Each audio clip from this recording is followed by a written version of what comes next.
Well, we're finished with our beautiful piece here. This is the chest that we bought at a thrift store for $29. Somebody had taken it, it was a beautiful stain, and they painted it blue and then whitewashed it with this white glaze on top of it and really ruined the piece. So when I saw this, I said, this is a nice little treasure. So what I did is I painted the piece and then I put a black stain on top of this, and this one is a dark walnut.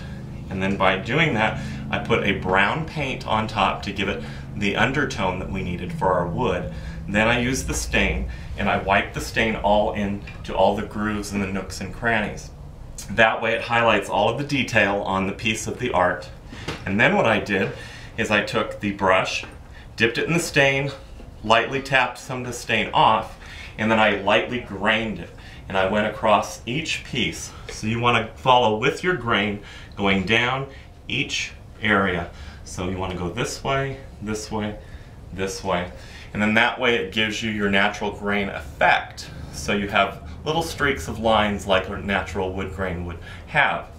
So now that we're done with this, what we're going to do is we're going to let it dry.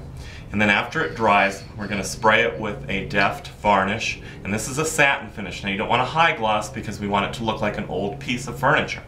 So we want to satin finish it. That way it will protect it and give it a nice clear coat. Then once we're done with that, we're going to clean up the original hardware. And we're going to install the new hardware here across the front. And we did get some new screws because they had some silver screws in there, but we went with the round flat heads because they didn't do the other style of screws back then. They did a flat head, but not a Phillips style screw. That's what I was trying to think of. So then that'll go across the front of here.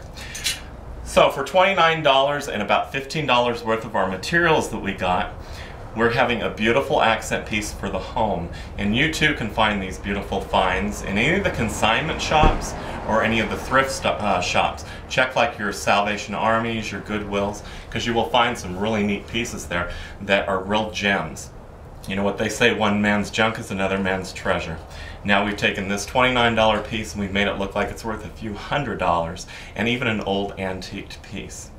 So, I'm Troy Michaels, your host and interior designer. If you have any other questions, you can visit my website at wesleyalleninteriors.com. That's WesleyAllen interiors.com. Thanks for watching.